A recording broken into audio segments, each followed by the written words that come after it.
Pertanyaan kedua, ya alhamdulillah untuk UAS ada pertanyaan kedua, yang lain nanti dulu, ya kan? Karena nih penasaran Habib Novel mau nanya apa gitu kan, dan beliau juga was-was saya mau nanya apa, alhamdulillah. Karena saya dikenal Habib mau mikir mau mumet gitu kan ya, tidak mau mikir. Ustadz, simpel saja Ustadz. Kok bisa jadi Ustadz yang kemudian seperti ini gitu loh? Padahal kalau saya lihat kan Ustadz itu kan cuma anaknya ibu gitu. Anaknya mak gitu kan ya. Kalau sekarang kok seperti ini, walaupun kecil kurus gitu kan, bab ganteng ya kita boleh bersaing gitu kan ya. Kita boleh bersaing. Tapi kalau tenar itu saya jelas kalah tenar. Ketenarannya masya Allah luar biasa. Apakah ada sesuatu dari orang tua antum? Karena saya ini mempelajari orang sukses, contohnya Pak Lek saya itu, adiknya ibu saya, paman saya, Habib Ali bin Ali Al-Habsyi, julukannya Ali Bakso. Karena dulu pernah kerja jadi pelayan di warung bakso gitu. Masya Allah, paman saya ini yang menghidupkan saya gitu ya, menghidupkan saya, bangunkan rumah untuk ibu saya, menghajikan ibu saya dan seluruh keluarganya yang belum punya rumah dibangunkan semuanya itu ya. Ini paman saya. Prinsipnya cuma satu. Untuk orang tua itu tidak ada kata tidak, pokoknya semua untuk orang tua. Paman saya ini lahir ya, ayahnya sudah meninggal, kakek saya, maka namanya Ali bin Ali, sama itu.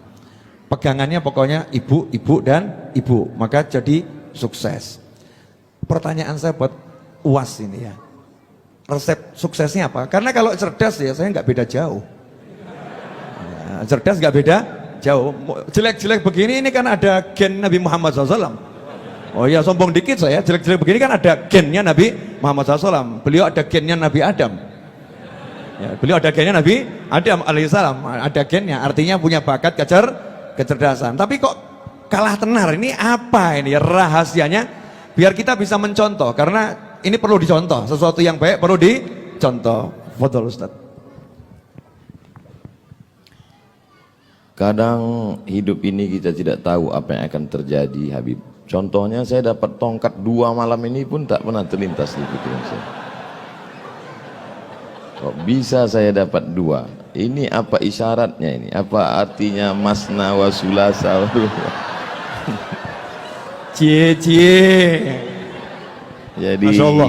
Jadi kalau Habib bertanya terus terang, wallahu a'lam bishawab. Jadi saya pulang tahun 2008. Pulang tahun 2008, pulang dari Maroko 2007. Habis itu kebetulan ada petugas haji di Makkah 3 bulan. Jadi bulan Maret saya baru pulang. Pulang bulan Maret, lalu kemudian saya tidak langsung pulang ke Indonesia karena tiket murah ke Brunei Darussalam. Saya buat surat lamaran cari kerja itu 15, Habib. Masih ada sampai sekarang saya simpan untuk kenang-kenangan. Enggak ada yang diterima satu pun. Akhirnya saya di Jakarta menerjemah buku.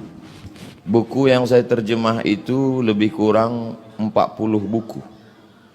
Buku setelah terjemah saya serahkan ke penerbit, saya jual habis. Selesai. Sekarang buku itu dicetak mereka ulang. Kemarin di Islamic Book Fair, penerjemah Abdul Somad, penerjemah Abdul Somad.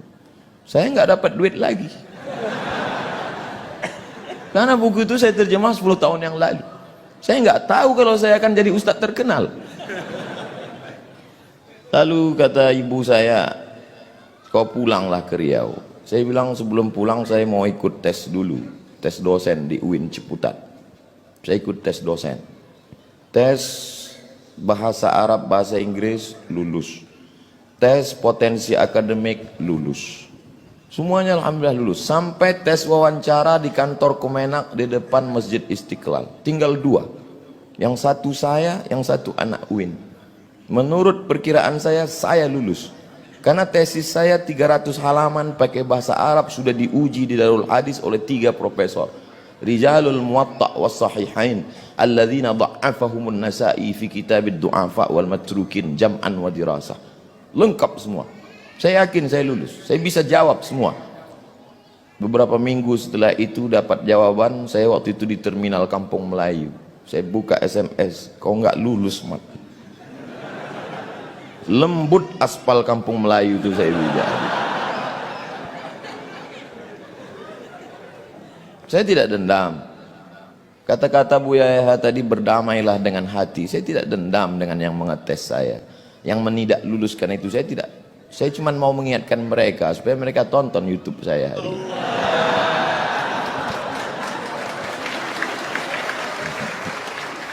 Ustadz masih dendam? Tidak, cuman ingat aja dikit. Kata mak saya, pulanglah nak ke Riau. Saya bilang kita nggak punya koneksi, kita mau kenal sama siapa? Kau pulang aja. Akhirnya saya pulang, ikut tes dosen di UIN, lulus. Saya mengajar, siang saya mengajar, malam saya pengajian di masjid. Subuh Sabtu mengaji hadis, satu subuh satu hadis saja. Saya jelaskan rawi a'lanya, takhrijnya, kalau ada kandungan ikhtilaf fikihnya, akidahnya, aspek sosialnya. Habis itu tanya jawab, direkam, diupload, di-share. Tidak ada orang nonton, tapi begitu diusir, banyak yang nonton. Dibully, makin banyak. Jadi sekarang yang membuli-buli saya itu menyesal. Ini orang kalau makin dibully, makin terkenal. Itulah, jadi saya kasihan juga dengan mereka ini sekarang. Jawaban saya tidak mengena Habib, tapi saya kira yang paling besar jasanya adalah orang tua.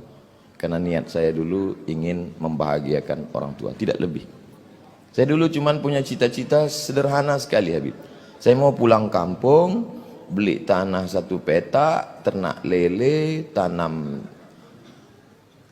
daun ubi, tanam kangkung, malam saya ngajar ngaji, kemudian saya bermanfaat buat umat. Itu saja. Bahwa kemudian sekarang jadi begini, lebih dari yang pernah saya pikirkan. Mungkin itu doa mbah-mbah saya, guru-guru saya, termasuk orang tua saya, termasuk para habaib yang selalu mendoakan saya karena mereka sayang dengan saya. Termasuk Habib Novel, walaupun pertanyaannya itu menggugah hati saya. Jazakumullah khair. Allah yang membalas kebaikan Habib Novel yang sudah membukakan pintunya untuk saya. Bisa saya satu majelis dulu ketika saya duduk di sekolah. Kami dulu belajar cara buat surat. Bukunya warna hijau, ada putih-putih. Kata sambutannya Sayyid Muhammad bin Alawi bin Abbas Al-Hasani Al-Maliki. Kata pengantarnya. Ditulis oleh Sayyidil Hasan Baharun. Itu buku saya belajar. Tidak pernah terlintas di pikiran saya bahwa hari ini saya akan duduk bersama putra beliau, bersama murid beliau, satu majelis dengan orang-orang. Jadi banyak hal-hal dulu yang saya impikan hari ini terwujud. Maka suatu kebahagiaan yang luar biasa. Kalau duduk bersama zuriat Rasulullah saja begini indahnya, bagaimana agaknya duduk bersama Sayyidina Muhammad SAW. Bagaimana agaknya nanti kita duduk bersama Sayyidina Al-Hasan, Sayyidina Al-Husain. Innal Hasan wal Husain sayyida syababi ahlil jannah. Kalaupun tidak engkau takdirkan kami dekat dengannya, ya Allah, paling tidak kami dapat melihatnya dari jauh pun jadilah.